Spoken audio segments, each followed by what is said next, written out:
ஆமென். அல்லேலூயா, அல்லேலூயா, அல்லேலூயா. ஆண்டவர் நல்லவர். இந்த காலை நேரத்திலேயும் தேவ சமூகத்தில் நாம் ஒன்று கூடி அவரை உயர்த்த ஆராதிக்கும்படி கர்த்தர் உங்களுக்கும் எனக்கும் தந்திருக்கிற நேரப்பட்ட சந்தர்ப்பத்திற்காக கர்த்தருக்கு ஸ்தோத்திரம். இதுவரையும் தேவன் நல்லவராய் நன்மை செய்கிற ஆண்டவராக இருந்து கர்த்தர் நம்மை நடத்துகிறாரே. அல்லேலூயா. அவருக்கே சதா காலங்களிலும் மகிமை உண்டாவதாக. இந்த காலை நேரத்தில் நம்முடைய சிந்தனைகளை ஆண்டுடைய வார்த்தைக்கு நேரம் திருப்புவோம். யோவேல் தீர்க்கதரிசி புத்தகம் திருப்பலாம். யோவேல் தீர்க்கதரிசி புத்தகம் 2ஆம் அதிகாரம் 14வது வசனம். யோவேல் தீர்க்கதரிசி புத்தகம் 2ஆம் அதிகாரம் 14வது வசனத்தை எல்லாம் திருப்பிக்கொள்வோம். ஆமென். ஸ்தோத்திரம். வாசிக்க பார்க்கலாம். அவர் திரும்பி மனஸ்தாபப்பட்டு தேவனாகிய கர்த்தருக்கு போஜன பலிகளையும் பான பலிகளையும் செலுத்துவதற்கான ஆசீர்வாதத்தை தந்தருவார். அவர் எப்படிப்பட்டவர்? மனஸ்தாபப்படுகிற தேவன். ஆமென். இரக்கமுள்ளவர் தேவன். அல்லேலூயா. ஆமென். நமக்கு நன்மை செய்கிறவர் தேவன்.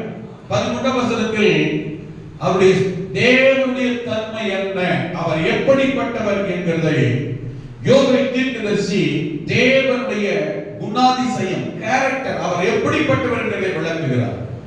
ஆமென். அவர் இரக்கமும் மன உருக்கமும் நீடிய சாந்தமும் மிகுந்த கிருபையும் உள்ளவர். அவர் தீங்குக்கு மனஸ்தாபப்படுகிற தேவன். அல்லேலூயா. 14ஆம் வசனத்தில் சொல்கிறார், அவர் ஆமென் மனஸ்தாபப்பட்டு மனதிரக்கம் உடைந்து ஆமென் மனதிரங்குகிற கர்த்தர். அல்லேலூயா.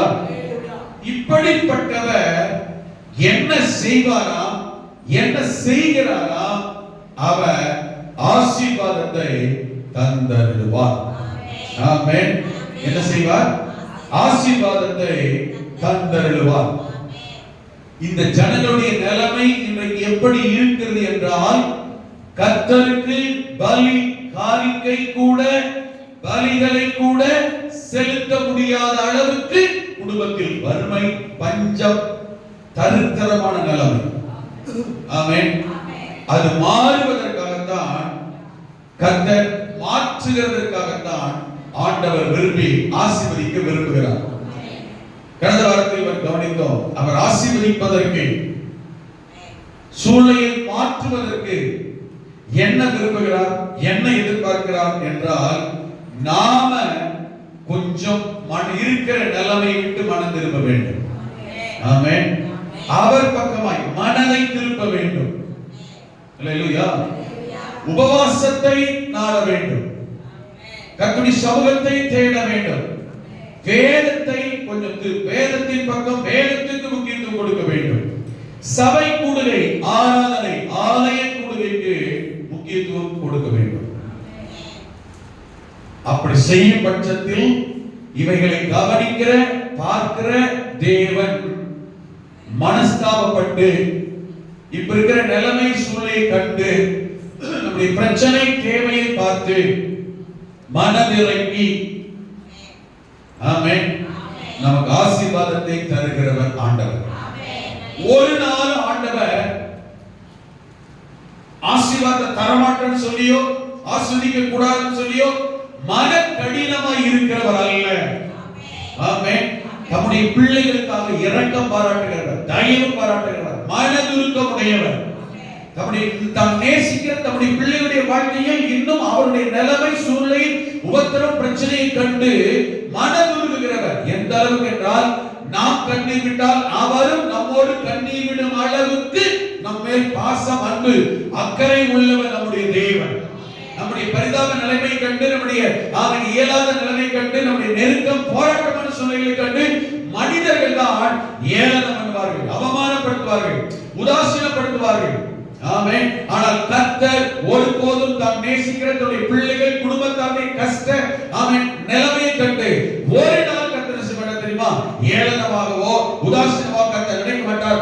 இரக்கம் பாராட்டுகிறவர், மனதுருக்கம் உள்ளவர், அவன் தயவு பாராட்டுகிறவர். அல்லேலூயா. நம்முடைய பிள்ளைகளுக்காய் மனதிறங்கி அற்புதம் செய்கிற தேவைகளை சந்திக்க ஆமென் இறங்குகிற தேவன், ஆராதிக்கிற தேவனாகிய கர்த்தர் ஒருவரே.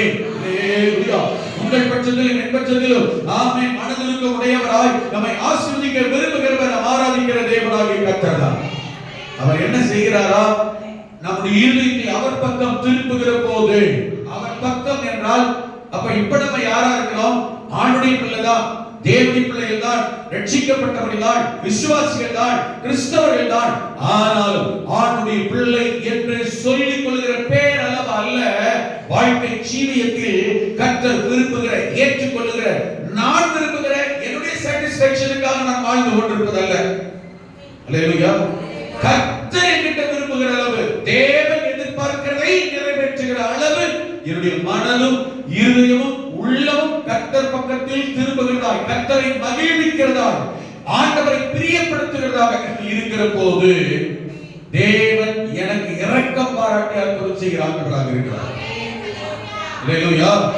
ஆசீர்வதிக்கிற தேவனாக இருக்கிறார். ஆமென். என்ன இன்னைக்கு கவனிக்க போகிறோம் என்றால், ஆமென், ஒரு 8 விதமான ஆசீர்வாதங்களை இதே வேத பகுதியில் சொல்லப்பட்டிருக்கிறது. எத்தனை ஆசீர்வாதம்? 8 விதமான நன்மைகள், ஆசீர்வாதங்கள். அவர் ஆசீர்வதிப்பார். 14 வசனம் கடைசி வார்த்தை சொல்லுது இல்லையா? அவர் ஆசீர்வாதத்தை நாம திரும்பும் போது, அர்ப்பணிக்கிற போது, உபவாசத்தை கூட்டுகிற போது, ஜெபத்தை கூட்டுகிற போது, வேதத்தை வசனத்தை அதிகமாய் தியானிக்கிற போது, ஆலயம் சபை கர்த்தருடைய காரியத்தை தேடும் போது, கர்த்தருக்கு முக்கியத்துவம் கொடுக்கிற போது, அப்படிப்பட்ட வாழ்க்கையை, குடும்பத்தை, வேலையை, அவங்க சூழ்நிலையை கர்த்தர் எப்படிப்பட்ட ஆசீர்வாதமாய் மாற்றுகிறார். கொஞ்சம் கவனிங்க. இப்ப எப்படிப்பட்ட நிலைமையில இவங்க இருக்கிறாங்க? ஒன்றுமில்லை, எல்லாம் இழந்து போன நிலைமை, விதையும் இல்லை, பலி செலுத்த காணிக்கை கூட இல்லை, அந்த அளவுக்கு தருத்த நிலைமை. ஆனால் இவைகளை மாற்றி உயர்த்த ஆசீர்வதிக்க கர்த்தர் விரும்புகிறார். எந்த நிலைமையில கர்த்தர் மாற்ற விரும்புகிறார் என்றால், அவர் சொல்லுகிற முதல் ஆசீர்வாதம் வசனத்தில் சொல்லப்பட்டிருக்கிறது. 2:18 2ஆம் அதிகாரம் 18ஆம் வசனத்தில் சொல்லப்படுது, நம்முடைய தேவன் ஆமென் மனதுக்கு அர்ப்பணிக்கிற தம்முடைய ஜனங்களுக்கு ஆமென் அவர் மகிழ்ந்து களிகூறு பெரிய காரியங்கள் செய்வார் பண்ணாரு. என்னென்ன காரியங்கள் செய்ய போறார் தெரியுமா? 18ஆம் வசனம். அப்பொழுது கர்த்தர் தமது தேசத்துக்காக, தம்முடைய ஜனத்துக்காக மனம் திரும்புகிற, அர்ப்பணிக்கிற, ஒப்பு கொடுக்கிற தம்முடைய ஜனங்கள், குடும்பம், பிள்ளைகளுக்காக வைராக்கியம் பாராட்டுகிற கர்த்தர். கர்த்தர் சொல்லுங்க பார்க்கலாம். கர்த்தர் எனக்காக வைராக்கியம் பாராட்டுவார். சொல்லுங்க, அடிக்கடி பார்க்கலாம். கர்த்தர் எனக்காக வைராக்கியம் பாராட்டுகிற ஆண்டவர். அல்லேலூயா. ஆமென். நமக்காக வைராக்கியம் பாராட்டுகிற ஆண்டவர். என்ன அர்த்தம் தெரியுமா? வைராக்கியம் பாராட்டுவார்னா எனக்கு, என்னையே ஆண்டவர் எங்கேயும் விட்டு கொடுக்க மாட்டார். எத்தனை பேர் புரியுது? எனக்காக கர்த்தர் வைராக்கியம் பாராட்டுறாருன்னா அந்த அர்த்தம் என்ன தெரியுமா? என்னை கர்த்தருக்கு கைவிட்ட மாட்டாரு, என்னை எங்கேயும் விட்டு கொடுக்க மாட்டாரு. நான் சொல்றது புரியுது? ஆமென். நான் ஆண்டுடைய பிள்ளை, என்னுடைய பலவீனத்தை பார்த்து, என்னுடைய சோர்வை பார்த்து, என்னுடைய படிப்பு இல்லாததை பார்த்து, எனக்கு தேவை இல்லாததை பார்த்து மனிதர்கள் ஒதுக்கலாம், மனிதர்கள் தள்ளலாம், வேண்டாம் என்று உதவிவிடலாம். என்னுடைய இயலாமை பார்த்து, என் பலவீனத்தை பார்த்து, என் சோர்வை பார்த்து, என் கஷ்டத்தை, நெருக்கத்தை பார்த்து கர்த்தர் ஒரு நாள் கைவிட மாட்டார். மாறாக என் தேவனாகிய கர்த்தர் எனக்காக வைராக்கியம் பாராட்டுகிற ஆண்டவர். ஏனென்றால் நான் என் தேவனுக்காய் நிற்கிறவன், என் தேவனை ஆராதிக்கிறவன், என் தேவனை விசுவாசிக்கிறவன். நான் கர்த்தரையே உறுதியாக பிடித்திருக்கிறேன், கர்த்தரையே உறுதியாக பிடித்திருக்கிறேன். நம்முடைய ஜனங்களை, குடும்பத்தை, பிள்ளைகளை கர்த்தர் ஒரு நாள் கைவிடவே மாட்டார். ஆமென். நம்முடைய பிள்ளைகளுக்காய், தேசத்துக்காய், ஜனத்துக்காய் வைராக்கியம் பாராட்டுகிற ஆண்டவர். எங்கேயும் விட மாட்டாருங்க. நான் கர்த்தருடையவன் என்று சொல்லிவிட்டார், நான் தேவனுடையவன் என்று சொல்லிவிட்டார், நான் ஆண்டவரை விசுவாசிக்கிறவன் என்று சொல்லிவிட்டார். ஆமென், ஆமென். எனக்கு கர்த்தருடைய நாமம் கற்பிக்கப்பட்டு விட்டார். கர்த்தர் என்னை எங்கேயும், யாரிடத்திலேயும், எந்த இடம் சூழ்நிலையிலையும் கர்த்தர் என்னை ஒருபோதும் கைவிடவே மாட்டார், விட்டுவிடவே மாட்டார், தள்ளிவிடவே மாட்டார்.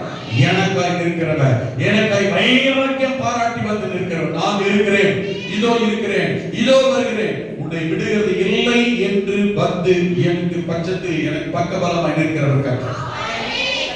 வைராக்கியம் உள்ளவராக. அல்லேலூயா, ஆமென். வசனத்தை பாருங்க, நம்முடைய ஜனத்துக்காக, நம்முடைய தேசத்துக்காக வைராக்கியம் கொண்டு கடாட்சிக்கிறவர். கடாட்சிப்பார் வார்த்தை பிட்டி என்று ஆங்கிலத்தில் சொல்லப்பட்டிருக்கிறது. ஆமென். அந்த வார்த்தைக்கான அர்த்தம் தம்முடைய ஜனத்துக்காக அவருடைய நிலைமையை பார்த்து இரக்கம் பாராட்டுகிறவர், செயல் இரக்கத்தில் செயல்படுகிறவர். வைராக்கியத்தோடு நம்முடைய ஜனங்களுக்காக இறங்கி அந்த இரக்கம் பாராட்டி மனதுருக்கத்தோடு செயல்படுகிற வார்த்தை தான் அந்த வார்த்தை. ஆமென். ஜனத்தை கடாட்சிக்க வருகிறவர், ரட்சிக்க, அதாவது இரக்கத்தை காண்பித்து கிரியை செய்ய வருகிறவர், இரக்கத்தோடு அன்போடு தயவோடு கிரியை செய்கிறவர். ஆனா மத்தவங்க என்ன பார்க்கறாங்க? பொறாமையோடு, எரிச்சலோடு, வைத்தறிச்சலோடு. கர்த்தர் அப்படி அல்ல, இரக்கத்தோடு, கருணை உள்ளத்தோடு. ஆமென். ஒரு பிள்ளை கீழே வந்துச்சு, முட்டில் அடிபடுதுன்னு வச்சுக்கோங்க. பிடிக்காத சத்துருவா இருக்கிற நினைப்பான், தான் நினைச்சான் அப்படி சொல்லுவாங்க. தகப்பனும் தாய் என்ன நினைப்பாங்க? ஐயோ. ஆமென். அந்த பதட்டத்தோடும் பரிதாபத்தோடும் வந்து தூக்குறது, அரவணைக்கிறது, செயல்படுகிறார் பார்த்தீங்களா? அந்த தாய் உள்ளம் கரப்படுகிறது. அதனால கராட்சி பார்வை. மத்தவங்க பார்வையில விகற்பமாகவும் இன்னும் இருக்கணும் அப்படின்னு மத்தவன் நினைக்கலாம், சத்துரு நினைக்கலாம். அல்லேலூயா. கர்த்தரோ இந்த தாய் உள்ளத்தோடு இரக்கம் பாராட்டி நம்மை தூக்கி அரவணைக்கிறார். எப்படி வருவாங்க தெரியுமா? என் மகன், என் மகள் என்று சொல்லி வைராக்கியத்தோடு வந்து அந்த செயல்பாட்டை கிரியை காண்பிக்கிறார். அல்லேலூயா. கொஞ்சம் நம்முடைய மனது, இறுதி, நான் ஆண்டுடைய பிள்ளை, நான் ஜாப் பண்றேன், நான் வேலை வாசிக்கிறேன், இந்த ரெகுலர் லைஃப்ல உள்ளவங்களுக்கான வார்த்தை இல்ல. இன்னும் கொஞ்சம் கூடுதலா திரும்பும் போது, வைராக்கியம் பாராட்டும் போது, ஆண்டவருக்காய் நிற்கிற போது, செயல்படுகிற போது, அப்படிப்பட்ட ஜனங்களை கர்த்தர் எங்கேயும் எந்த இடத்திலும் யார் என்பதாலும் எந்த சூழ்நிலையிலையும் கர்த்தர் ஒருபோதும் கைவிடுவதில்லை. கடாட்சிக்கிற தேவன். ஆமென். அதாவது நாம என்ன நினைக்கிறோம்னா சிலர்ல, ஐயோ என் நிலைமை இப்படி போயிடுச்சு, என் நிலைமை இப்படிப்பட்ட சூழ்நிலை ஆயிடுச்சு, இப்படி கஷ்டத்துக்கு போயிட்டேனே, இப்படி ஒரு போராட்டத்துக்கு வந்துட்டேனே, இவ்வளவு நஷ்டத்தை அனுபவிச்சேனே. அதாவது நமக்கு நாமே பரிதாபப்பட்டு போய்விடுகிற நிலைமைக்கு நாம் என்ன செய்யணும்? நம்ம நிலைமை கண்டு சிலர்ல இப்படி ஆயிடுச்சு. ஒண்ணு தெரியுமா? நாம பரிதாபப்பட்டு இறக்கப்பட்டு சொல்றோம் பார்த்தீங்களா? ஐயோ என் நிலைமை இப்படி ஆயிடுச்சு நினைக்கலையேன்னு எந்த அளவுக்கு நம் வருத்தத்துல ஆழத்தில் இறங்குறோமோ, நம்முடைய தேவனாகிய கர்த்தரும் அந்த அளவுக்கு அந்த இடத்தில் வந்து நம்மை தூக்கி விடுகிறார். ஒரு நாள் பார்த்து அந்த அளவுக்கு இறங்கி வருகிறவர் அவர் வருகிறார். ஆமென். அதனால் ஒருபோதும் நம்முடைய பரிதாப நிலைமை கண்டு மனிதர்கள் மற்றவர்கள் வேண்டுமானால் உதாசீனப்படுத்தலாம், ஏளனப்படுத்தலாம், அவமானப்படுத்தலாம், கை கொட்டி சிரிக்கலாம். கர்த்தரோ அந்த சூழ்நிலை எல்லாவற்றையும் மேலும் ஆமென் அந்த ஆழத்தை இறங்கி வந்து ஆமென் நம்மை தூக்கி விடுகிறார். பாதத்தை பாட்டு அழகா பாடுவார். துயரத்தில் கூப்பிட்டே உதவிக்காய் கதறினே அழுகுவை கேட்டீரையா. ஆமென். எப்படி அந்த என்ன ஆழத்துல எப்படி பாடி பாடுவார். ஆமென். ஆடல் தெரியுமா? நம்ம எந்த அளவுக்கு கீழே இருக்கிறோமோ, நம்மை நாமே வந்து கொள்ளுகிற அளவுக்கு இப்படி ஆயிடுச்சு, இப்படி போயிடுச்சு நிலைமைன்னு பரிதாபப்பட முடியுங்களா? அந்த அளவுக்கு ஆடல் தெரியுமா? குனிந்து தூக்கினே பெரியவனாக்கினே உமது காருண்யத்தால். அந்த அளவுக்கு முடியாது. எனக்கு சங்கீதம் பிடிச்ச ஒரு வார்த்தை தெரியுமா? அவர் உயர்ந்தவராய் இருக்கணும், தாழ்மை உள்ளவனை நோக்கி பார்க்கிறார். யாரா பாப்பாங்களா? நம்ம பாக்குறோம். ரோட்ல யாராவது உட்கார்ந்து பிச்சைக்கார ரொம்ப யாரை பார்த்து அப்படியே யோசிச்சு போறோமா, அவங்களாம் வந்து என்ன கேட்டாதான் சொல்லுவோம். ஆமென். ஆண்டவர் கூட தெரியுமா, அதான் அவர் தேவன் ஆண்டவர். நாம் தாழ்மை உள்ளவர்களா இருந்தோம். ஆமென். நாம் தாழ்மையா இருந்தோம், தாழ்மையில் இருந்தோம். அவர் உயர்ந்தவரா இருந்தோம், தாழ்மையில் இருந்த நம்மை கர்த்தர் நோக்கி பாருங்க. அந்த அளவுக்கு கர்த்தர் தன்னை தாழ்த்தி இறங்கி வந்து நம்மை தூக்கி விடுகிறவங்க. கொஞ்சம் கவனிங்க, எல்லாருக்கும் அல்ல, அங்கதான் விஷயம். ஆமென். யோபேல் தீர்க்கதரிசனத்தின்படி, யோபேலுடைய வார்த்தை வசனத்தின்படி, ஆமென், கொஞ்சம் மனம் திரும்புங்க, இருதயத்தை பிடித்துக் கொண்டு திரும்புங்க, தேவன் பக்கத்தில் திரும்புங்க என்று இந்த வார்த்தைக்கு வசனத்துக்கு தங்களை திரும்புகிற, அர்ப்பணிக்கிற, ஒப்பு கொடுக்கிற, இன்னும் அடுத்த ஸ்டெப் லெவலுக்கு இறங்குகிற, மாறுகிற யாரா இருந்தால் அவங்க வாழ்க்கை கர்த்தர் கீழே விடாமல் தூக்கும்படி குனிந்து தூக்குகிறார். ஹalleluya. அதனால ஐயோ என் நிலைமை இப்படி ஆயிடுச்சு, இப்படிப்பட்ட சூழ்நிலை இருக்கிறேனே, பரவாயில்ல, அப்படிப்பட்ட சூழ்நிலை நம்ம இருக்கலாம். அந்த சூழ்நிலையை இறங்கி அந்த இடத்திலே வந்து என்ன தெரியுமா, எந்த மனிதனும் உதவி ஒத்தாசை செய்ய முடியாத நிலைமை, ஆலோசனை தர முடியாத இடத்தில், ஆமென், அவன் கரம் நீட்டி உதவி செய்ய முடியாத சூழ்நிலைகளை கர்த்தர் ஒருவரே ஆலோசனை நாயகனாகவும் அற்புதம் செய்கிறவராகவும் உள்ளத்திலே சிந்தை எண்ணங்களை வைக்கிறவராகவும் கரம் நீட்டி அற்புதம் செய்கிறவராகவும் இருந்து நம்மை ஆசீர்வதிக்கிறவர் அவர் ஒருத்தர் தான். ஆமென். ஏன் அப்படி அவர் செய்ய தெரியுமா, உங்க மேல ஏன் மேல அவருக்கு வைராக்கியம் இருக்குங்க. நமக்காக வைராக்கியம் பாராட்டுற ஆண்டவர், எனக்காக வைராக்கியம் பாராட்டுற ஒரு ஆண்டவர். அதை எங்கேயுமே விட்டு கொடுக்க மாட்டார். ஹalleluya. ஆமென். ஆமென். நான் அவரோட பிள்ளை, நான் அவரோட பிள்ளை, அவருடைய நாமத்தை தரித்துக் கொண்டவர்கள். ஆண்டவர் கோரி சொன்னார் பாருங்க, அவன் தாய் பேர் உருவாக்குனவே உனக்கு பேச வச்சேன், நீ என்னை அறியாதிருந்தும் உனக்கு பேர் வச்சதுனா தான் என் நாமத்தையும் நீ அறிந்திருக்கு, உன் அறியும்படி உனக்கு நாமம் தரிப்பித்தேன். ஹalleluya. கிரியை செய்கிறவர் கர்த்தர், அற்புதம் செய்கிறவர் கர்த்தர், கைவிடாதவர் கர்த்தர். ஹalleluya. இந்த வசனத்தை தியானிக்கும் போது ஆமென், ரெண்டு சம்பவத்தை கண்களுக்கு கர்த்தர் கொண்டு வந்தார். எந்த நிலைமையிலும் நம்முடைய ஜனங்களை விட மாட்டார், வைராக்கியத்தோடு வந்து நிற்பார். தானியேல் புத்தகத்தை வாசிக்கும் போது 5ஆம் அதிகாரம் வாசித்தா, ஆமென், நல்ல கவனிங்க, சொல்லப்பட்டிருக்கிறது. ஆமென். 22ஆம் வசனத்துல உங்களுக்கு 5ஆம் அதிகாரம் எல்லாருக்கும் 6ஆம் அதிகாரம் தெரியும். தானியேல் 6ஆம் அதிகாரம் எல்லாருக்கும் நன்றாக தெரியும். இந்த தானியேலை சிக்க வைக்கணும், இவன் பதவியை டீப்ரமோட் பண்ணணும் இல்லையா? அப்ப நான் அந்த ஸ்தானத்தை விட்டு கீழே என்ன செய்யணும், இறக்கணும் சொல்லி கவனிங்க, யாரோ இல்ல, கூட இருந்தவங்களே அவனுக்கு விரோதம் இருந்தாங்க. நல்லா கவனிக்கணும், கூட இருக்கிறவங்களுக்காக கர்த்தருக்கு ஸ்தோத்திரம். கூட இருக்க கொலீக்ஸ், கோவர்க்கர்ஸ், கூட வேலை பார்க்கறவங்களுக்கு கர்த்தருக்கு ஸ்தோத்திரம். சரியா? ஆனா அதே சமயத்துல டேய் நீங்க நான் சொல்றேன் நோட் டோரட்டோட நீங்க வந்து நல்லா கவனிங்க, நம்ம கூட இருக்கிறவங்களே, நல்லது இருக்கிறவங்களுக்காக கர்த்தருக்கு ஸ்தோத்திரம், தந்தவங்களுக்காக ஸ்தோத்திரம், கூட வேலை பார்க்கறவங்களுக்காக ஸ்தோத்திரம். ஆமென். ஆனா நமக்கு ஒரு உயர்வு, நமக்கு ஒரு நன்மை, நமக்கு ஒரு ஆசீர்வாதம், கொஞ்சம் நம்ம நல்லா இருக்கணும், ஒரு சக்சஸ் வரணும், உடனே என்ன நடக்குது, கூடவே இருந்தாலும் கையை பிடிச்சு சொல்வது உங்களுக்கு வந்ததுக்காக எனக்கு ரொம்ப சந்தோஷமா இருக்கு. உள்ள ஐயோ அங்க போய் வேறு பாத்தீங்கன்னா கப்ப கப்பன்னு ஏறி வேறலாம். கூட இருக்கிறவங்க தான் ரொம்ப கவனமாக இருக்கணும். 120 பேர் கூட இருக்கிறாங்க, 127 தேசம் கூட இருக்கிறாங்க. ஆமென். அதுக்கு மேல 3 பேர் இருக்கிறாங்க. அந்த 127 பேர் சாரிக்கு மேல 3 பேர் இருக்கிறாங்க. அந்த 3ல ஒருத்தையும். ஆமென். கர்த்தர் என்ன செய்ய நினைக்கிறார்னா 127 பேருக்கு மேல இவனை கொண்டு வரணும் விரும்பினா அவரை கொண்டு வந்தார்.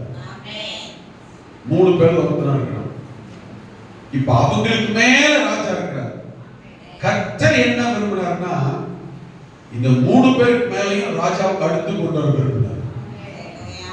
ஆமென். இவங்களுக்கு கூட இருக்கிறவங்களாலேயே இவனுக்கு பிரச்சனை, பொறாமை எரிச்சல். உடனே என்ன செய்யறாங்க தெரியுமா? இவனுக்கு இனிமே வாழ்நாள இந்த தானியலுக்கு உயர்வோ மேன்மையோ ஆசீர்வாதமோ எதுவுமே என்ன செய்யக்கூடாது, வந்துடவே கூடாது. ஆனா பார்க்க பாத்தீங்கன்னா, ஐயா வணக்கம், அம்மா சோத்திரம், சிஸ்டர் எப்படி இருக்கீங்க, ஹலோ பிரைஸ் தி லார்ட். ஆனா அந்த போன பயங்கரமா இருக்குது. ஆமென். வந்துட்டான்.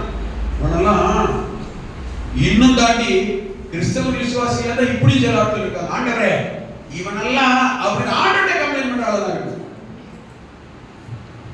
உங்களுக்கு புரியுதா? இதையும் கர்த்தர் பார்க்கிறார், இதையும் கர்த்தர் கேட்டுட்டார். ஆமென். கர்த்தர் ஒரு நாள் விடவே மாட்டார்.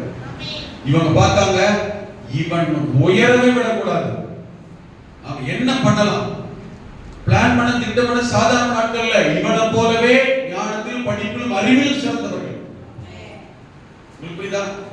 கொஞ்சம் அறிவில குறைஞ்சவனா விவரம் இல்லாதவனா இருந்தா பரவாயில்ல, ஓட்டர் பண்ணிடலாம். ஆனா இவங்க கூட இருக்கிறவங்களே அப்ப இவன மாதிரி விவரமானவனா தான் இருப்பானோ, அது ஒருத்தமெல்லாம் பண்ணல, எல்லாருமே பக்கா பிளான், ஒருத்தருக்கு விரோதமா. அப்ப இவன் எவ்வளவு கவனமா இருக்கணும், முடியுமா இவனால? கண்டிப்பா முடியாது. மாம்சீகர் நான் சொல்றது புரியுது? இவனை போல திறமைசாலிங்க எல்லாரும், இவனை போல படிச்சவன், அதிகாரத்தில் உள்ளவன், அத்தனை பேர் சேர்ந்து தந்தாருன்னா ஒரு நாள் எப்படி சமாளிக்க முடியுமா? மாம்சீகர் கட்டாயம் வாய்ப்பே கிடையாது. ஆமென். ஆனா என்னென்ன பண்ணி பார்த்தாங்க இவங்களால அவனை தானியேல எந்த விஷயத்திலையும் அவங்க என்ன செய்யல, அவங்க வேலை விஷயத்திலே அவங்கள மாதிரி இருந்தாலுமே நம்மளால கூட்டணி பண்ணிக்க முடியாது, குறைக்க பண்ணிக்க முடியல. இப்ப பிளான் பண்றாங்க, தானியேலை அவனுடைய தேவனுடைய விஷயத்தில் தான், வேத விஷயத்தில் தான், ஆவிக்குரிய விஷயத்தில் தான் அவனை குற்றப்படுத்த முடியும். அதை வச்சுதான் அவன் அடிக்கணும், அவன் நம்பிக்கை வச்சு அவன் அடிக்கணும். என்ன பண்ணலாம்? இவன் யாரு? ரட்சிக்கப்பட்டவன். இவன் யாரு? ஆண்டுடைய பிள்ளை. இவன் யாரு? ஜெபிக்கிறவன். இவன் யாரு? விசுவாச வீரன். இவன் யாரு? பரிசுத்தவான். என்ன பண்ணலாம்? இவனை கர்த்தரே அடிக்கிற மாதிரி செய்யணும். கொஞ்சம் கவனிக்க, ரொம்ப முக்கியமான விஷயம். இந்த விஷயங்கள் சத்தியத்தெல்லாம் கேள்விப்பட்டாலுமே நாம கவனக்குறைவாக இருக்கிறோம். இதுதான் பிரச்சனை. ஆமென். நம்மளுடைய ஆசீர்வாதத்தை நாம் இழந்து போக, நாம் கெடுத்துக் கொள்ள நல்லா கவனிக்கணும். ஆவிக்குரிய ஜீவியத்தை கோட்ட விட்டா போதும், பலவீனமாயிட்டா போதும், ஜெபிக்கிறது பலவீனமாயிட்டீங்கன்னா போதும், உங்களுடைய குடும்ப, வீட்டு, வேலை, பிள்ளைகளுடைய பாதுகாப்பை நீங்கள் பலவீனப்படுத்தி விடுகிறீர்கள். அதோ நான் சொல்றது புரியுது? ஜெபிக்கிறது குறைவாயிட்டீங்கன்னா, ஜெபிக்கிறத விட்டுட்டீங்கன்னா, ஜெபிக்கிறத நிறுத்திட்டீங்கன்னா, உங்களுடைய குடும்ப பாதுகாப்பின் எல்லையை நீங்கள் பலவீனமாக்கி விடுகிறீர்கள். எப்படி சொல்றது? நீங்களே எதிர்க்க வேண்டிய நீங்கள், தடுக்க வேண்டிய நீங்கள், தடுப்பதையும் எதிர்ப்பதையும் விட்டு விட்டீர்கள் அர்த்தம். வெள்ளம் போயிட்டு இருக்கு ரோட்ல, காம்பவுண்ட் போட்டு ஃபுல்லா ஃபென்சிங் போட்டோம், காம்பவுண்ட் போட்டுட்டோம். வெள்ளம் போனா உள்ள என்ன செய்யாது? வராது. புயல் அடிச்சு குப்பை பறக்குது, உள்ள என்ன செய்யாது? ஜெபம் என்கிற அந்த வேலையை, ஜெபிக்கிறதை நிறுத்திவிட்டால், ஜெபிக்கிறதை குறைத்து விட்டால், எந்த காரணத்தை சொல்லாலும், நான் சொல்றது புரியுது? எந்த காரணத்தை முன்னிட்டும், எந்த காரணத்தை கொண்டும் ஜெபிக்கிறத குறைச்சிட்டீங்க, ஜெபிக்கிறத நிறுத்திட்டீங்கன்னா உங்களுடைய ஃபென்சிங் பலவீனம் ஆயிருச்சு. உங்களுடைய பாதுகாப்பின் எல்லை பலவீனம் அடைந்து விட்டது. உங்கள் பாதுகாப்பின் அந்த சூழலை நீங்களே நாமே என்ன செய்ய தெரியுமா? வாசலை உடைச்சு விட்டான்னு அர்த்தம். பலவீனம் அடைந்து விட்டது. நீங்க என்ன காரணத்தை சொன்னாலும் சரி, இந்த ஃபென்சிங், இந்த பாதுகாப்பு எல்லை பலவீனம் ஆகிறதுக்கு நீங்க என்ன காரணம் சொன்னாலும் சரி, என்ன பண்ணணும்? பலவீனம் ஆயிடுச்சு, என்ன பண்ணணும்? பலப்படுத்தலாம். சிமெண்ட் பூசணுமா? பெயிண்ட் அடிக்கணுமா? அதுக்கு இரும்பு கடை வைக்கணுமா? எப்படி மாற்றத்தை பலப்படுத்துவதற்கு என்ன மாற்றத்தை கொண்டு வரணும், அதைத்தான் செய்வதை தவிர பலவீனம் அடைந்து விட்டதுக்கு காரணத்தையே சொல்லிக் கொண்டிருந்தால், ஆமென், கிராக்காய் ஒரு சிலர் உடையும், உள்ள தண்ணி வரும், அழுக்கு தண்ணி வரும், சாக்கடை தண்ணி வரும், குப்பைகள் வரும். வந்துட்ட பிறகு பெருக்கி கிளீன் பண்ணி அப்புறம் போட்டு போராடுறதை விட எந்த காரணத்தை கொண்டும் ஜெபம் என்கிற ஃபென்சிங்க எல்லைய, பாதுகாப்பு எல்லைய பலவீனமடைய விடவே கூடாது. ஒரு போதனை கூட்டத்துக்கு போகும்போது ஒரு மூத்த போதனை ஆலோசனை செல்வம் போய் சொன்னார், வீட்டுல கணவன் மனைவி 2 பேர் இருக்கிறாங்கன்னு சொன்னா 2 பேரும் ஈக்குவலா ஜெபம் பண்ணுவாங்கன்னு சொல்ல முடியாது, 2 பேரும் ஈக்குவலா பைபிள் வாசிப்பாங்கன்னு சொல்ல முடியாது, 2 பேரும் ஈக்குவலா கர்த்தருக்கு கொடுப்பாங்கன்னு சொல்ல முடியாது, 2 பேரும் ஈக்குவலா சாட்சி அதாவது ஊழியம் செய்வாங்கன்னு சொல்ல முடியாது. அதுல யாரா ஒருத்தர் பலனா இருப்பாங்க, ஒருத்தர் கொஞ்சம் பலவீனமா தான் இருப்பாங்க. 2 பேரும் ஒரே லெவல்ல எதிர்பார்க்க முடியாது. ஆனா குடும்பத்தை பாதுகாக்கணும், கர்த்தருடைய ஆசீர்வாதத்தை இழக்க கூடாது, கர்த்தருடைய ஆசீர்வாதத்துல வரணும், வளரணும். என்ன பண்ணுவீங்க? இந்த விஷயத்துல ஒருத்தர் குறை சொல்லி பிரயோஜனம் கிடையாது. நீ சரியில்லை, நீ ஒழுங்கா ஜெபம் பண்ணல, நான் நல்லா ஜெபம் பண்றேன். அப்ப ஜெபம் பண்ணாதன்னு பார்த்து நீ ஒழுங்கா ஜெபம் பண்ணல, நீ ஒழுங்கா வேதம் வாசிக்கிறது இல்ல, நீ ஒழுங்கா ஆராதிக்கிறது இல்ல. ஏற்கனவே தெரிஞ்சதுதான். அந்த மூத்த போதர் சொல்லும் போது சரியான விளக்கம் மைண்ட்ல ஆண்டவர் பேசுறாரு, விளக்கம் கொடுக்கிறாரு. இத ஒருத்தர் குறை சொல்லிக்கிட்டே பலவீனம் அடைந்து கொண்டே இருக்க கூடாது. ஆமென். இதுல என்ன செய்யணும்? 2 பேர் வீட்டுல இருக்கணும். மனைவி தான் நல்ல ஜெபிக்கிறவங்க, கணவன் ஒழுங்கா ஜெபிக்கல அப்படின்னா, அல்லது கணவன் தான் நல்லா ஜெபிக்கிறவர், மனைவி அந்த விஷயத்துல கொஞ்சம் ஜெபம் பண்றது கொஞ்சம் வீக்னா, வீக்கானவங்கள வீக்னு சொல்லிட்டு இருக்கல, பலனா இருக்கிறது யாரோ, நல்ல ஜெபம் பண்றவங்க யாரோ, நல்ல வேதம் வாசிக்கிறவங்க யாரோ, நல்ல சத்தியத்தை வளர்றவங்க யாரோ, நல்ல ஆராய்க்கிறவங்க யாரோ, நல்ல கொடுக்கிறவங்க யாரா இருக்கிறாங்களோ இவங்க இல்ல, அவங்க இன்னும் அதிலே பலனடைய வேண்டும். எந்த அளவுக்கு என்றால், அவங்க மத்தவங்க இன்னொருத்தரோட பலவீனமா இருக்குன்னு சொல்ற பாத்தீங்களா, அவங்க பலவீனம் ஈக்குவல் ஆகிற அளவுக்கு இவங்க என்ன செய்யணும்? பலனடை. இவங்க ஜெபம் பண்ணுங்க. நான் சொல்றது உங்களுக்கு எப்படி புரியுது? 2 கணவன் மனைவி தான் நல்ல ஜெபம் பண்ண நினைச்சுக்கீங்களேன், புருஷன் ஒழுங்கா ஜெபம் பண்ணலன்னா அவரையே குறை சொல்லிக்கலாம, அவர் ஜெபம் பண்ணிட்டு ஆண்டவரேன்னு அவருக்காக ஜெபம் பண்றது இல்ல, அவருக்காக ஜெபம் பண்ணணும். ஆனா அந்த பலவீனம் காமிச்ச குறைவு பாத்தீங்களா, அதை நாம ஜெபம் பண்ணி தூக்கி நிறுத்தோம். நான் சொல்றது புரியுது? அல்லேலூயா, ஆமென். இது இந்த அம்மா வேத வாசிக்கிற குறைன்னு வச்சுக்கோங்க. ஒரு குடும்பத்துக்கு வேத வாசித்து வேதத்தினால் வருகிற ஆசீர்வாதத்தை பெற்று தர வேண்டும். அப்போ இந்த அம்மா வேத வாசிக்கல கொஞ்சம் வீக், ஐயா வேத வாசிக்கல டாப்னு வச்சுக்கோங்களேன், இவர்தான் அந்த வீக்னஸ் குறைய காம்பன்சேட் பண்ணணும். அவர் அந்த அம்மா பலவீனமானவங்கன்னு தெரியும், பலவீனம் தான், இவர்தான் பலசாலி. என்ன செய்யணும்? கொஞ்சம் நான் சொல்றது புரியுது? ஆமென். இன்னொருத்தரோட குறையவே ஜெபம் பண்றதில்ல, நீ பைபிள் வாசிக்கிறதில்ல, நீ ஆராதிக்கிறதில்ல, நீ கொடுக்கிறதில்ல, நீ ஊழியம் செய்யறதில்ல, நீ அதை பண்றதில்லன்னு பலவீனமானவங்களையே பலனடைய சொல்லணும், ஆலோசனை சொல்லணும், ஜெபிக்கணும், அது வேற இருக்கு. ஆனா அவங்க குறைய சுட்டி காமிச்சிட்டு நான் என்னுடைய நிறைவோடு இருந்திடக்கூடாது, அந்த பலவீனத்தை நான் சப்போர்ட் பண்ணி தாங்கணும். நான் சொல்றது புரியுது? அப்படி இருக்கிற நானு ஜெபத்திலேயும் என்னுடைய பலனான காரியங்களை விட்டு ஒரு நாள் நான் பலவீனமா இருக்கக்கூடாது. அதை வளரவும் பெருகவும் சப்போர்ட் பண்ணதான் செய்யணும். நான் சொல்றது புரியுதா? எத்தனை பேருக்கு புரியுது? அதுதான். அல்லேலூயா.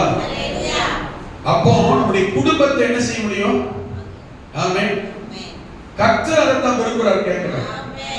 முதல்ல நீ ஸ்திரப்படு, முதல்ல நீ பலப்படு. அல்லேலூயா. அதுதான் உங்களுக்கு எனக்கு இருக்கிற விசேஷ கிருபை. நான் சொல்றது புரியுது? 2 பேர் இருக்கிறோம், அதுல ஒருத்தர் சரியில்லை பலவீனமா இருக்கிறாங்கன்னா, நான் அதுல பலனா இருக்கிறேன்னா நான் தான் இன்னும் தாங்கணும். அந்த இன்னும் நான் தாங்க பார்த்தீங்களா, அதுதான் எனக்கு ஒரு விசேஷ கிருபை. அந்த விசேஷ கிருபை பெற்றுக்கொண்டும்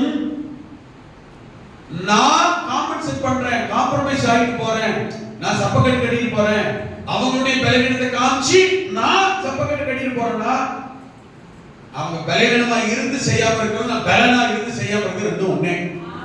கர்த்தருடைய பார்வையில அவங்களுடைய குறையை விட என்னுடைய குறை தான் அவங்க பெருசா தெரியும். நான் சொல்ல உங்களுக்கு புரியுதா?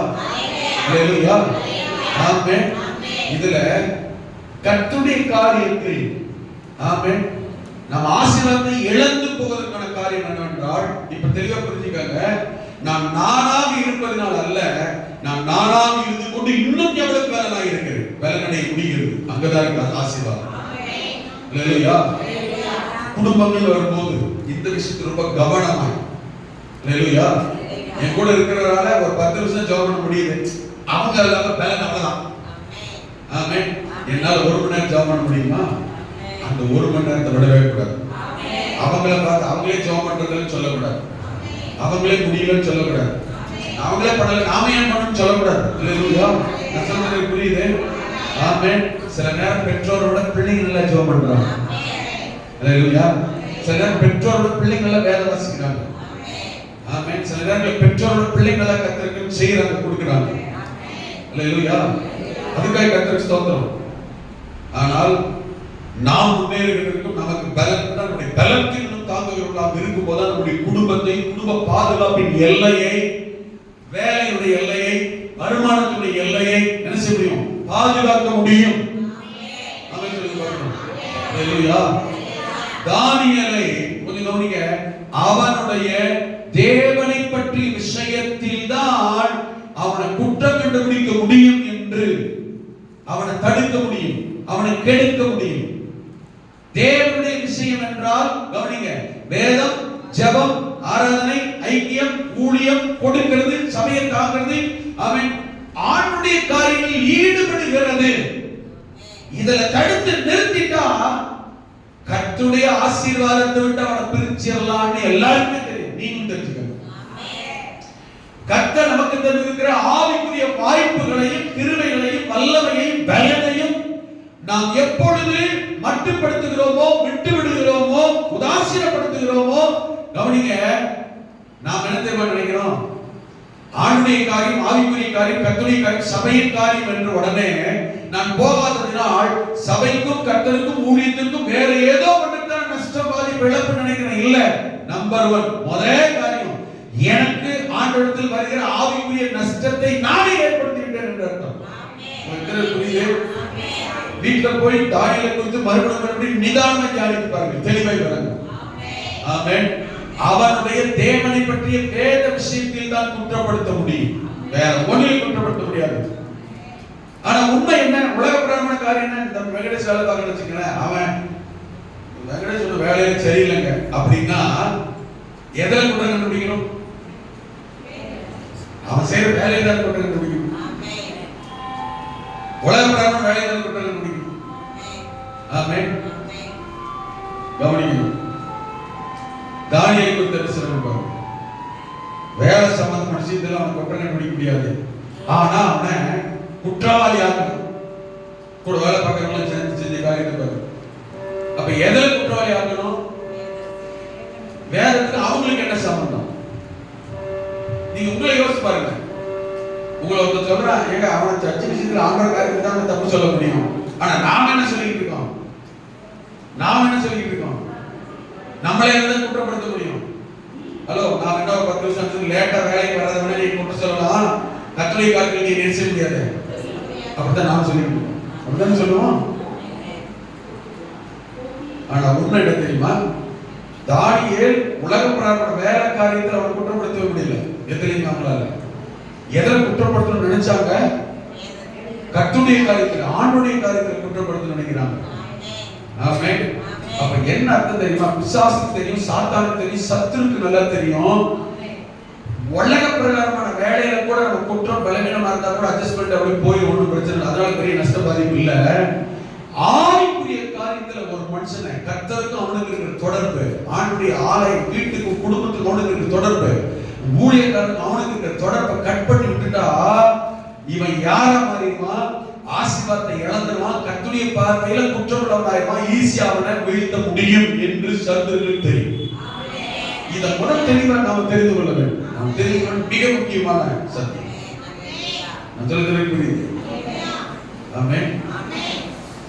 அப்போ எதை குற்றம் கண்டுபிடிக்க ஆரம்பிச்சாங்க? வேதத்தை பற்றி. அவங்களுக்கு வேதம் தான் தெரியும், வேத சம்பந்தமான காரியம். அப்ப இவனை வேத வாசிக்க விடக்கூடாது, ஜெபம் பண்ண விடக்கூடாது, ஆராதிக்க விடக்கூடாது, சபைக்கு போக விடக்கூடாது, ஊழியம் செய்ய விடக்கூடாது. எல்லாருக்கும் எல்லா சந்தர்ப்பமும் இல்லை. எல்லாருக்கும் எல்லா வாய்ப்பும் இல்ல, எல்லாருக்கும் எல்லா அழைப்பும் இல்ல. ஆமென். உங்களுக்கு என்ன கிருபை, உங்களுக்கு என்ன வாய்ப்பு, உங்களுக்கு என்ன சந்தர்ப்பம், உங்களுக்கு என்ன திறமை, உங்களுக்கு அனுமதித்த கர்த்தர் கொடுத்த கிருபை எங்க, எதுல? அதை அடிச்சுட்டா போதும். இதான் கவனிங்க, கர்த்தருடைய திட்டத்தை விட்டும், சித்தத்தை விட்டும், விருப்பத்தை விட்டும், தேவனை விட்டும் பிரித்து விட முடியும். குற்றவாளிகள் ஆகி விடுவோம். உங்களுக்கு புரியுது? ஆமென். ஆண்டவர் தாய்மாராகட்டும், சகோதரிகளாகட்டும், கர்த்தர் உங்களுக்கு கொடுத்திருக்கிற கிருபை என்ன, அபிஷேகம் என்ன? சிலர் பாடக்கூடிய கிருபை தந்திருக்கிறார், சிலருக்கு ஜெபிக்கக்கூடிய கிருபை தந்திருக்கிறார், சிலருக்கு உபவாசிக்கிற கிருபை தந்திருக்கிறார், சிலருக்கு ஆலோசனை சொல்லும் கிருபை, சிலருக்கு ஆத்துமாதம் செய்யும் கிருபை, சிலருக்கு கொடுக்கக்கூடிய கிருபை, சிலருக்கு கொடுத்து ஆசீர்வாதத்தை பெறதுக்கே நிறைய பேர் கொடுத்து வச்சிருக்கிறார். சிலர் போய் பேசணும்னு ஆசீர்வாதம் இருந்துச்சு, சுவிசேஷம் சொன்னாலே வந்துருவாங்க. அதற்கு நான் சொன்ன மாட்டேன், இவங்க சொன்ன வந்துருவாங்க. கிருபை. அப்ப தேவன் நமக்கென்று வைத்திருக்கிற அந்த விசேஷ அழைப்பு, அபிஷேகம், கிருபைகளை குறித்து ஆமென், அந்த விஷயத்தில் கவனமாக இருக்க வேண்டும். அத கோட்டை விட்டுட்டோம், ஜெபம் பண்ண கிருபை இருக்குன்னு வச்சுக்கோங்களேன். ஆமென். கவனிங்க, நாம ஜெபிக்காதபடிக்கு தடை வரும், பிரச்சனை வரும், போராட்டம் வரும். ஆமென். அது கேட்டதுல சாக்கு போக்கு சொல்றதுக்கு பிசாசு அவனே சாக்கு போக்கு கொண்டு வருவான். இதான தெரிஞ்சுக்கங்க. இப்போ தானியேலுக்கு பிரச்சனை. இந்த 30 நாள் என்ன செய்யக்கூடாதுங்க, ராஜாவை தவிர யாரும் ஸ்தோத்திரம் அல்லேலூயா ஆமென் பிரேசல் வணங்க கூட வணங்க நமஸ்கரிக்க கூடாது. முடியுமா தானியேலால? உங்களை பார்த்து என்னை பார்த்து அப்படி கேள்வி கேட்கிறாங்க, உங்களால முடியுமா? அப்படி ஜெபம் பண்ணாம இருக்க முடியுமா? வேத வாசிக்காம இருக்க முடியுமா? ஆராதனை பண்ணாம இருக்க முடியுமா? சபை வராம இருக்க முடியுமா? உபவாசிக்காம இருக்க முடியுமா? பதில் சொல்லு. எத்தனை பேர் சபை வராம போயிருக்கோம்? எத்தனை பேர் உபவாசம் வராம போயிருக்கோம்? எத்தனை பேர் ஜெபத்துக்கு வராம போயிருக்கோம்? ஆராதனைக்கு வராம போயிருக்கோம்? எத்தனை பேர் கொடுக்காம போயிருக்கோம்? எத்தனை பேர் சுவிசேஷம் சொல்லும் சந்தர்ப்பம் ஏற்பட்டு மற்றவங்களுக்கு சுவிசேஷம் சொல்லாம போயிருக்கோம்? சிலருக்கு வெக்கம், சிலருக்கு கௌரவம், சிலருக்கு பயம். நாமே போய் சொல்லணும், அவங்களே என்ன தப்பா நினைச்சுக்கிறாங்க. இயேசு காரியமா நமக்கு சுவிசேஷம் சொல்ல யாருன்னா ஒருத்தர் அப்படி நினைச்சிருந்தா நம்ம ரட்சிக்கப்பட்டு உள்ள வந்திருப்போமா?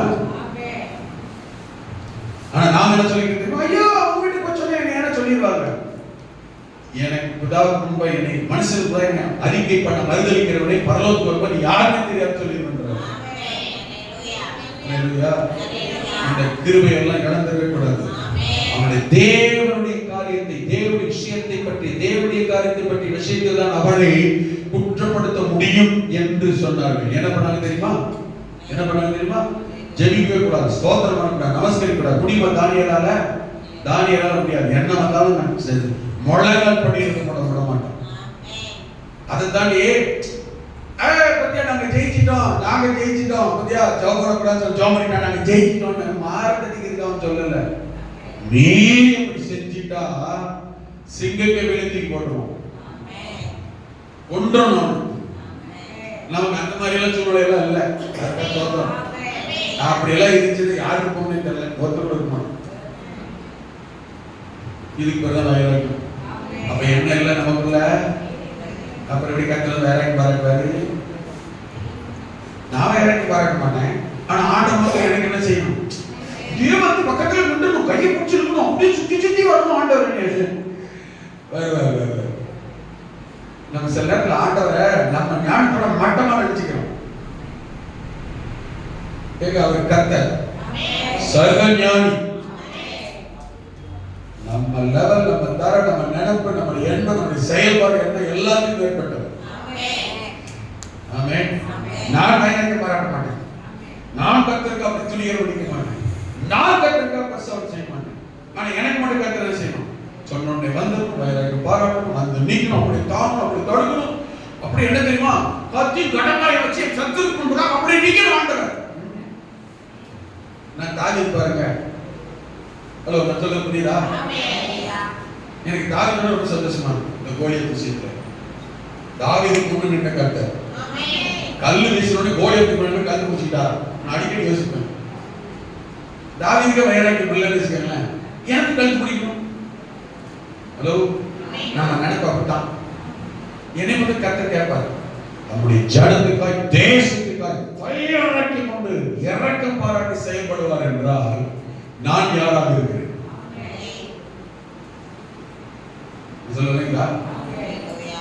தானியேல் 6:10 தானியேலோ வென்றால் அந்த பத்திரத்துக்கு கையெழுத்து வைக்கப்பட்டது என்று அறிந்த போதிலும், அண்டர்லைன் பண்ண வார்த்தை தெரியுமா? அறிந்த போதிலும். இப்படி நடக்கும்னு தெரிஞ்சும், சிங்கக்கவியில் போட்டுவாங்க தெரிஞ்சும், மரணம் வந்துவிடும் என்று தெரிஞ்சும், அழிவு வந்துவிடும் என்று தெரிஞ்சும், ஆபத்து வரும் என்று தெரிந்தால் தெரியும் போது என்ன செய்கிறோம்? கொஞ்சம் கவனிங்க. ஆண்டவர் எல்லா விஷயத்தையும் முன்னக்கூட்டியே கர்த்தர் சொல்லுகிறார், காமிச்சார், எழுதியே வச்சுட்டார். மகனே இது செய்யாத, இது செஞ்சா அப்படி மாட்டிக்கிடுவ, இது கர்த்தருக்கு ஆகாது, இது சித்தம், இது தேவ திட்டம் இல்ல, எல்லாம் ஆண்டவர் சொல்றார். எல்லாம் ஆண்டவர் வேதத்தில் எழுதியே வைத்திருந்தோம், போதனை செய்தோம். ஆமென். மீறி செஞ்சுவிட்டு என்ன செய்யக்கூடாது? என்ன செய்யக்கூடாது? கர்த்தரை குறை சொல்லுவோம். அப்படி சொல்லும் போது தாங்க ஏற்கனவே விழுந்து அடியை விட டபுள் மடங்கு ஆகுது. நான் சொல்றது புரியுது? இதெல்லாம் ஒரு நிதானமா கவனிக்க. ஆவிக்குரிய செய்தியில வளர்றவங்க எப்ப இன்னும் அடி ஏற்கனவே விழுந்துட்டாங்களே, சரியா? தூக்கி விடாத பார்க்கணும், மன்னிப்பு தான் கேட்கணும். மாற என்ன சொல்றது? நான் விசுவாசியா இருந்து ஜாம் பண்ணியும் எங்க வாழ்க்கை நடந்துச்சு, நங்கு 4 போட்டு வந்திருப்போம். எத்தனை பேர் கலங்குற பண்றது பண்ணிட்டு தெளிவா உங்களுக்கு புரிஞ்சுக்கங்க. எல்லாத்தையும் முன்னாடி எழுதிட்டார், சொல்லிட்டார், சபைக்கு சொல்லி உபதேசம் பண்ணுது, டீச்சிங் வேற பண்ணுது, சத்தியம் வேற போதிக்குது. இது தப்பு, இது பண்ணக்கூடாது, செய்யக்கூடாது. இதுதான் ஆண்டவர் விரும்புறாரு. இதுதான் வைராக்கியம். வைராக்கியத்துக்கு ஒரு அடமான நினைச்சுட்டு கவனிங்க. இப்ப கர்த்தருக்கு வைராக்கியம் பாராட்ட மாட்டாருன்னா ஆண்டவர் சூடு சொல்ற கேட்டாரா? ஹலோ, நம்ம லெவல் தரத்துக்கு கர்த்தரை இறங்கக்கூடாது. அதைத்தான் சொல்லிக்கிட்டு இருக்கேன். நம்ம லெவலுக்கு ஆண்டவர் வரமாட்டாரு. நாம நினைச்சுக்க வேண்டியதான். செய்ய வேண்டியது தெரியுமா? உப்புரட்சி விழுந்து உபவாசம் போட்டு மனம் திரும்பி. வசன சத்தி புரியுதா? மனம் திரும்பி. ஆமென்.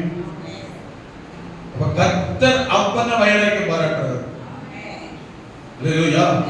எப்பயுமே ஆண்டவர் நம்ம தரத்துக்கு, அதாவது அவர் தாழ்த்தி நம்மளை தூக்கி விடுறதுக்காக தலை தாழ்த்துவாரு. நம்ம தரத்துக்குலாம் இறங்க மாட்டார். நான் சொல்றது புரியுது? வைராக்கியம் பாராட்டுகிறார். எப்ப தெரியுமா? சும்மா சும்மா அழுறதுனால வைராக்கியம் பாராட்ட மாட்டார். தெளிவா தெரிஞ்சுக்க. கண்ணீர்னால வைராக்கியம் பாராட்ட மாட்டார். ஏன் இப்படி கண்ணீர் விடுற? எதுக்கு இப்படி அழுற? ஏன் அந்த கூப்பாடு போடுற? ஏன் அப்படி நாமளே யோசிக்கணும், நாமளே நிதானிக்கணும். நான் சொல்ல உங்களுக்கு புரியுதா? நான் ஏன் கூப்பாடு போடுறேன்? இப்ப என்ன நடந்துச்சு? எதனால நடந்துச்சு? ஏன் இப்படி நடந்துச்சு?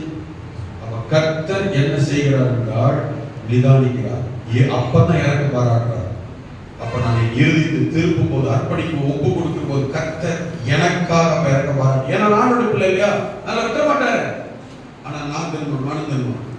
நீ அடுத்த ஒரு காரியத்தில் என்ன செய்ய மாட்டேன், இனி அடுத்த ஒரு விஷயத்துல, அடுத்த ஒரு விஷயம், அடுத்த ஒரு செயல்பாட்டுல இதுல இந்த மாதிரி பண்ண மாட்டேன். அர்ப்பணிக்கிற போது கர்த்தர் கிரியை செய்ய வல்லவர், விட மாட்டார். அப்பதான் இறங்கி கிரியை செய்து அர்ப்பணத்தை பார்த்து ஒப்பு கொடுத்த பார்த்து தூக்கி நிறுத்துகிற கர்த்தர்.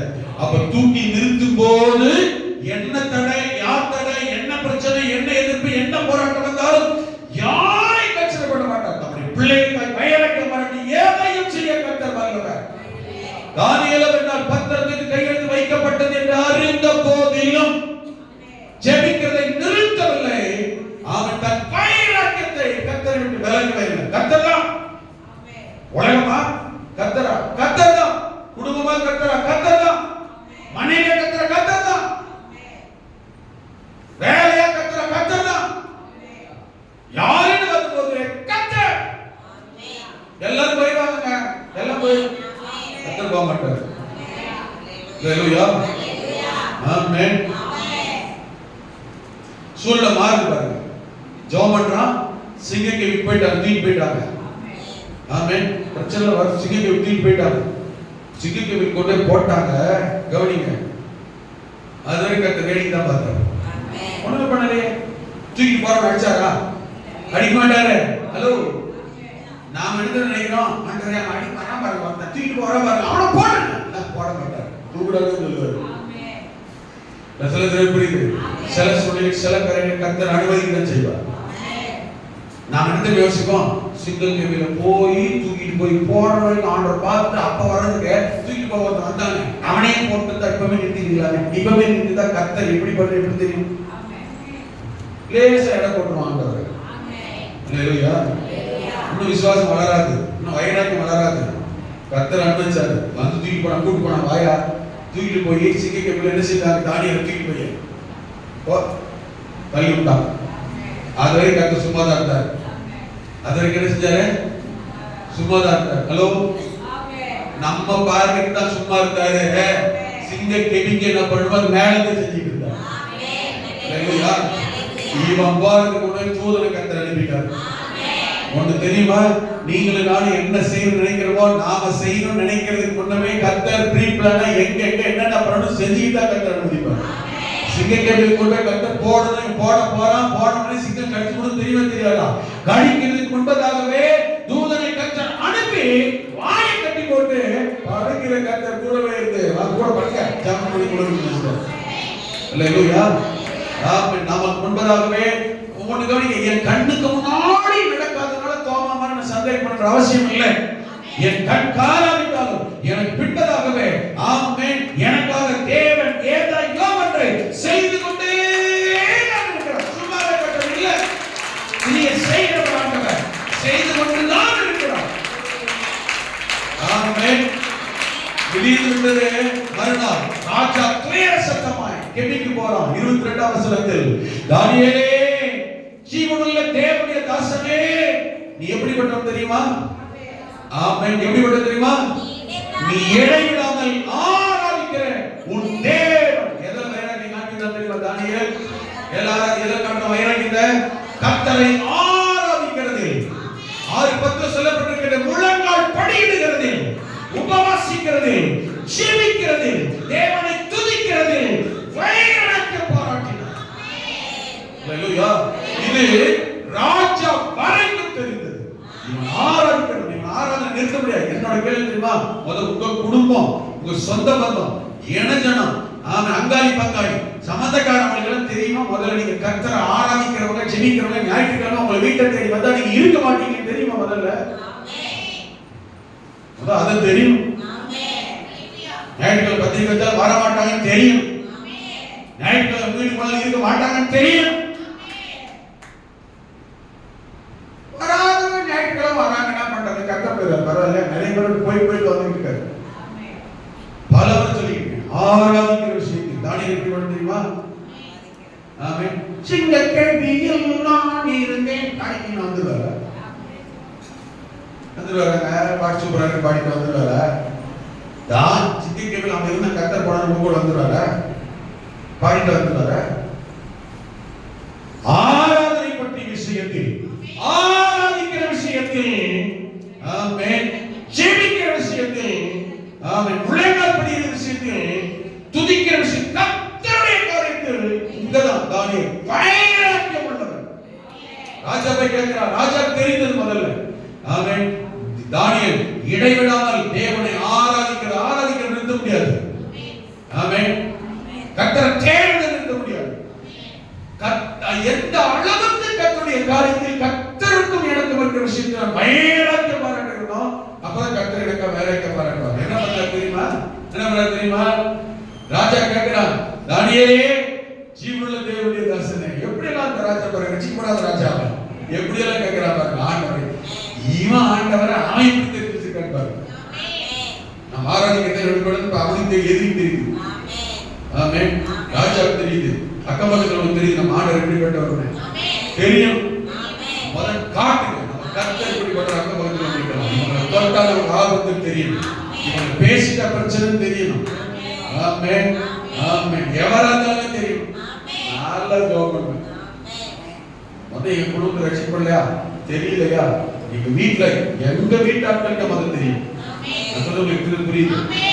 ஆராதிக்கிற கர்த்தர் எப்படிப்பட்டார், இவன் ஆராதிக்கிற கர்த்தர் இவனை என்ன பேசிட்டா சொல்லிட்டா நம்மள விடமாட்டார்னு அவங்களுக்கு தெரியும். புருஷனுக்கு தெரியும், மனைவிக்கு தெரியும், தகப்பனுக்கு, தாய்க்கு, அண்ணன் தம்பி முதல்வன் தெரியும். இல்லைன்னா கர்த்தர் இப்படிப்பட்டவன்னு தெரியாது, ரட்சிப்பு நடக்காது, கிரி நடக்காது, ஆண்டவரை பயபக்தி கர்த்தர் மேல வரமாட்டாங்க. தெரியுமா உங்களுக்கு? தெரியும். அல்லேலூயா. உலகத்துக்கு தெரியணும், தேசத்துக்கு தெரியணும். இதெல்லாம் எனக்கு தெரியுது இல்ல, வெளிப்படுத்துறது ஜெபம் பண்ணணும். அப்படி ஆமென். ஆமா, ராஜா சொன்னான், ஜீவனுள்ள தேவனை ஆராதிக்கிறவனே, நீ இடைவிடாமல் ஆராதிக்கிற தேவன் எப்படிப்பட்டவர்? ஜீவனுள்ளவர். அல்லேலூயா. உன்னை சிங்குகளின் வாய்க்கு தப்புவிக்க வல்லவரா இருந்தாரா? கேட்கதான் செய்வாங்க. என்ன ஜெபம் ஜெபம் போறேன் கேட்பாங்க. அப்ப ஆனால் இந்த சாத்ராக் மேஷாக் ஆபேத்நேகோ 3ஆம் அதிகாரம் 25ஆம் வசனத்தில் சொல்லப்பட்டிருக்கிறது. 25ஆம் சொல்லப்பட்டிருக்கிறது.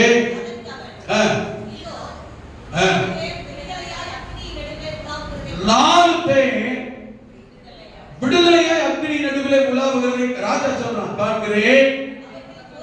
அவர் 4 பேருக்கு ஒரு சேதம் இல்லை. 4ஆம் ஆளின் சாயல் தேவ புத்திரனுக்கு ஒப்பாயிருக்கிறது. மந்திரிமாரை பார்த்து கேட்கிற ராஜா, ராஜா மந்திரிகளே, தீர்ப்பு போடுறது 3 பேர் தானே பண்ணீங்க? ஆமா ராஜா. ஆனா 4 பேர்ல தெரியுறாங்க உள்ள. ஆமா, அதுல 4ஆவது ஒரு 3 பேர் ஏற்கனவே எனக்கு தெரியும், கூட தான் இருந்தவங்க. சாத்ராக் மேஷாக் இவங்க தெரியும். இவன் தான் சாத்ராக், ஆளுக்கு குட்டையா இருக்கான் பாரு, இவன் தான் சாத்ராக். இந்த மேஷாக் பக்கத்துல ஒல்லியா இருக்கல்ல, ஆபேத்நேகோ பாரு கொஞ்சம் உருட்டு கட்டையா தடிமனா இருக்கான். அப்ப ஒரு வச்சு 3 பேர் தான் கண்டுபிடிச்சான்.